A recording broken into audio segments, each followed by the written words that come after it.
How did we design our constitution? Let us rewind to 1947 and see what the colonial rule left us with. A partition that divided one land into two nations. Unimaginable violence. 1 million lives lost. 2 crores displaced. How were the people of India supposed to deal with all this mayhem while deciding their future? Were we in a position to design a constitution?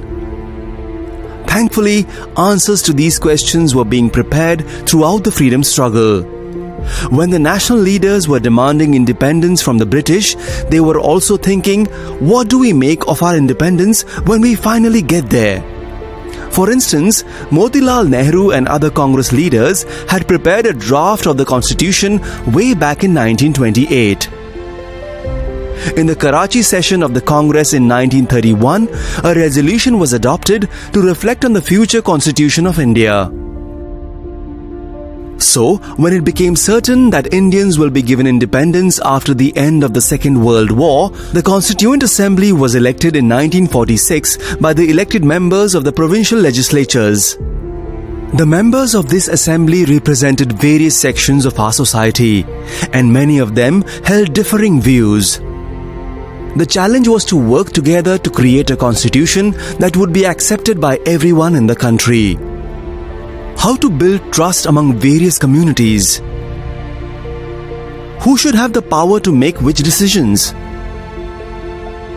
How should the rights of the people act as a check against the powers of the government?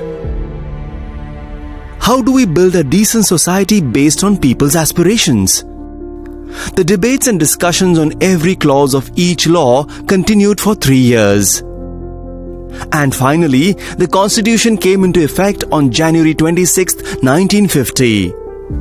The Constitution of India is not just a book of laws. It embodies the values that inspired our freedom struggle. When the Parliament makes laws, it takes guidance from these values. When the courts interpret laws, they too keep the constitutional values in mind.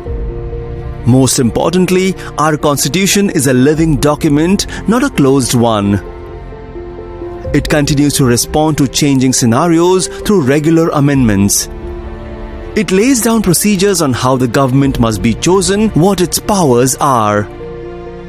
It sets the limitations of what a government can do.